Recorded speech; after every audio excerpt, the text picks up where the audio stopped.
Hi, this is Kimberly. Well, land sakes alive, y'all. Chris Watts wrote a character reference a character reference to the judge for his friend, his prison buddy. He wanted to let him know what a fine and upstanding personal reference he could provide, and that he knows him well, and that he could vouch for him. Yeah, I was perusing the interwebs again to see if there was any updates on Chris Watts, and I ran across that sensationalist tabloid newspaper, OK Magazine. They are getting inside scoops, apparently, from somebody, but they always have new stuff about Chris Watts and his friend that he bought stuff for. You know, that Fruit of the Loom underwear story? That one. Well, this newspaper has the reputation of being what's called a rag, and it's not considered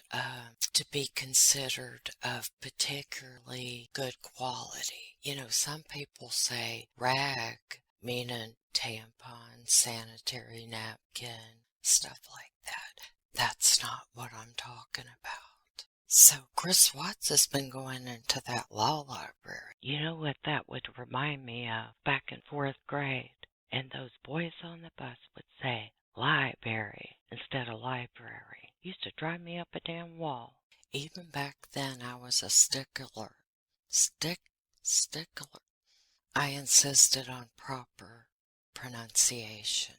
He's been studying hard because he wrote this letter with all these subsections and C federal something R evident R201, 28 US E8. And when they say written, they don't just mean he's the author.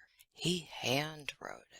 And he copied it all in his best handwriting. And I would love a handwriting analysis person to look at this, because he makes some of his letters like in a block shape. That means something.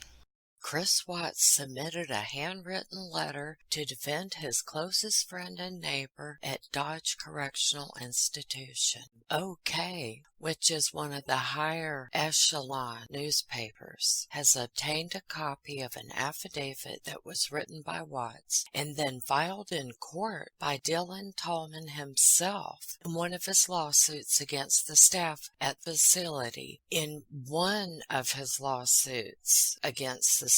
What in the world? Is this one of those sue happy guys? My goodness. Some people. What the hell does he think he's gonna get? In that affidavit, Watts recounted an incident that occurred back in June between Tallman and Bonnie Gugler, a nurse clinician. Is that how you say that word? Clinician? At DCI, which is the insider's way of saying Dodge Correctional Institute. Tallman, who has mental health issues, had petitioned the court asking that Nurse Gugler, wow, that's almost like Nurse Ratched, that Nurse Gugler not approach him after an incident that occurred 1 year prior when he was allegedly strapped to a bed for 6 days wearing just his undergarments. Oh, I'm starting to see a connection with the undergarments that was allegedly Chris Watts found in his.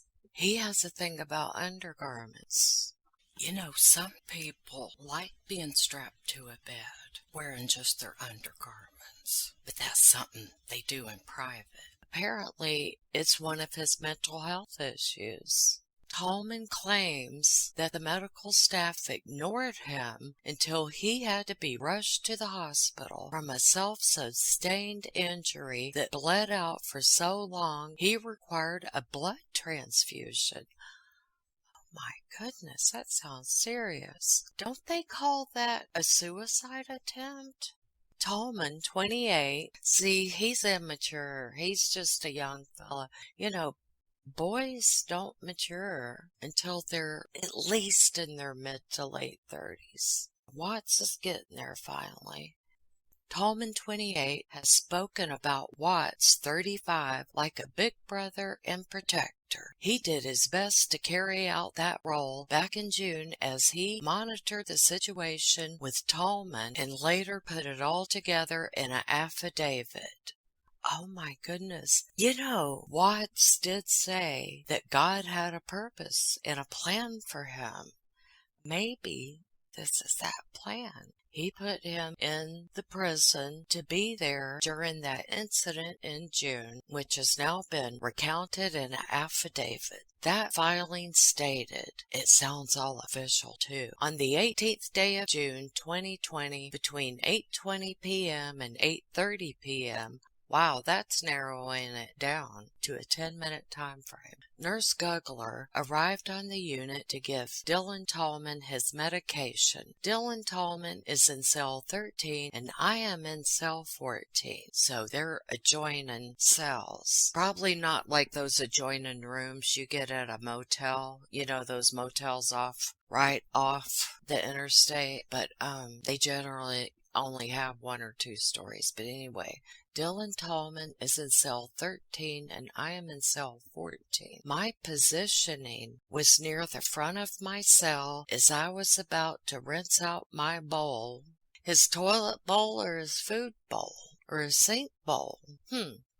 He should have been more specific. He just said my bowl. I was about to rinse out my bowl when this conversation ensued, Tallman asked, and this is in quotations, "Why are you fighting me on this?" End quote. Gugler responds, quote, "Fighting you on what?" End quote. Tallman begins to explain the answer he received from the Attorney General and Assistant Attorney General for representing Nurse Gugler in regards to the complaint he filed against her. This sounds complicated. I'm lost already. Even showing her a copy at his door for her verification. Gugler responds, quote, "No one has contacted me and I have never spoken with anyone about this," end quote. At this point, her visage, V-I-S-A-G-E, her visage changes and asks, is that a typo? Visage, a person's face with reference to the form or proportions of the features. A person's facial expression, the surface of an object presented to view. Okay, I get it now. Thank you, Google Dictionary. Quote, "Should I even be giving you your medication right now?" End quote. Tallman responds, quote, "Would you sign an affidavit swearing that the Attorney General and Assistant Attorney General have not contacted you regarding this complaint and your representation?" End quote. Gugler responds, quote, "Yes, I would. I just need to check with Tom in HSU, period," end quote. Nurse Gugler proceeds to wheel the medication cart away and leaves. This made Tallman have a hissy fit. Oh, wait, that wasn't in there. The second shift officer was present for this conversation as well. God, this is a long article. I'm going to take a break and come back. I'm back. 2 individuals who are close to Watts revealed to OK last month that the killer dad was writing a book with Tallman. Those sources also revealed that the book would be called Revelation in the Reckoning, just like that channel that, with that Kim That's Not Me. Watts likely chose to work with Tallman because he has previously self-published a book. That book, called A Blessing in Disguise, details his life and the circumstances that led to him dealing drugs at a young age. Wow. Do y'all think I should review that book? I'm kind of serious. I'm curious now. And then they link to a previous story that we did discuss, Chris Watts' underwear and lube found in another man's cell. Well, that links them together, and a big deal was made about that, and it could or could not have been of questionable behavior. Who knows? These men have committed crimes, so there's no telling. They've got nothing to lose, you know? Shit, damn free for all there in the prison. It's a whole different life, and everything's out in the open now, so, you know. Anyway, OK Magazine or newspaper, whatever the hell they are, gossip rag, was able to obtain a portion of one of those prayers called Breaking Down Walls. It reads, "Dear Heavenly Father, I've put up walls bigger than a fortified city. There are strongholds I have allowed the enemy to put in my mind, and I built thereon. The foundations of fear, of insecurities, and of failure are stacked higher and higher until they tower over me. My past is a blueprint, and the devil, the architect." That's deep. While I watch his fallen ones build stone upon stone every day, I see these walls as insurmountable, a barrier that blocks me from enjoying your love, your peace, and of your joy, O Lord. You are my master builder. Help me walk around these walls, sound the trumpet, and shout that they may come crashing down like the walls of Jericho. Make it be that no stone shall be left upon another, for they shall be ground down from stones to powder, as you are the rock that is higher than I am. You are the chief cornerstone of where my foundation needs to be built, because no storm of the sea make a house built upon rock move. Why don't they just talk regular instead of all these damn metaphors and shit? I'm confused. Was that a prayer that they wrote together? Was it Chris's? Was it Tallman's? Who the hell knows? This shit's making me dizzy. This may have to be a two-parter, y'all. Watts, who was not a religious man prior to his time in prison, has previously claimed he communicates with his family through the word of the Lord. So does he pray, and then they pray, and they pick up what each other is thinking? Like a telecommunication type of thing? Do you have to go to church? Can you just sit in the house or in your cell or out in the yard or whatever? I'm lost. I'm lost through the word of the Lord. I must not be in on that. The story goes on. It is unclear, however, if his newfound fascination with religion is for self-betterment or a ploy to present himself as a changed man.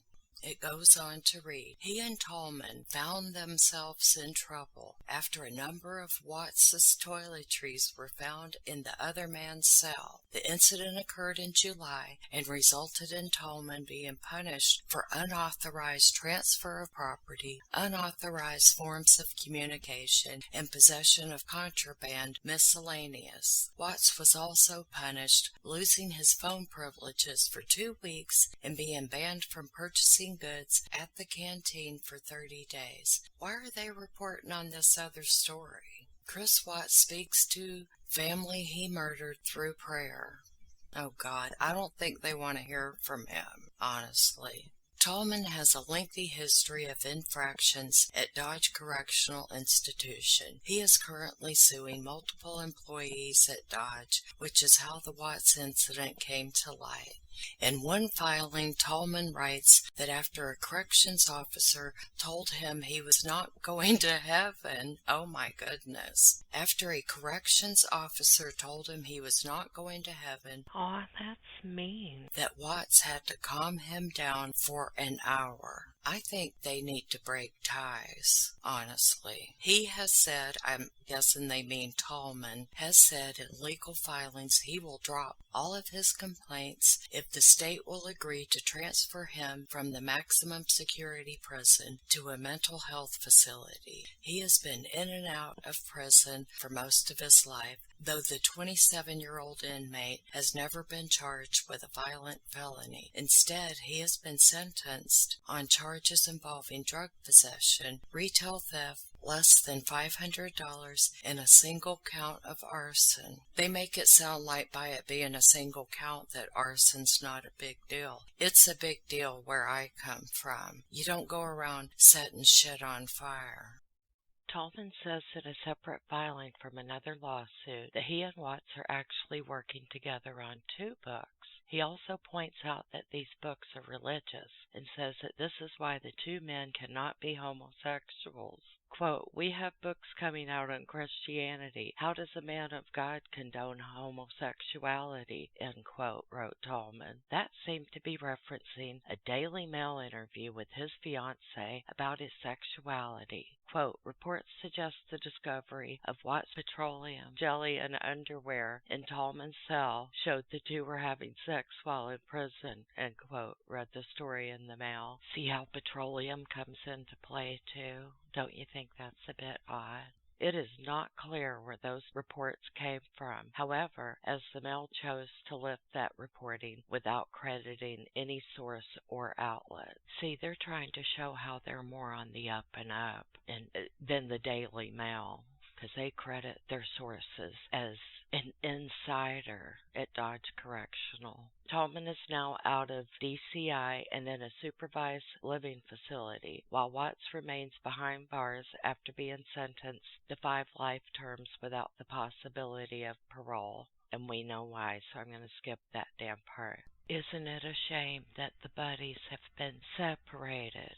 I hope they can still work on their book, Long Distance. And then it shows the incident report and the affidavit that Watts wrote in his best block handwriting. And that's where I'm going to end this video on this dumbass story that OK Magazine did. But, you know, some people want to hear every little thing that's going on. So there you go. Hope you enjoyed it. Sorry about all the fucking sound issues. I don't feel good. And when I don't feel good, I fuck everything up. So please forgive me. I know y'all will. I love you. Much love and peace. Thank you for listening.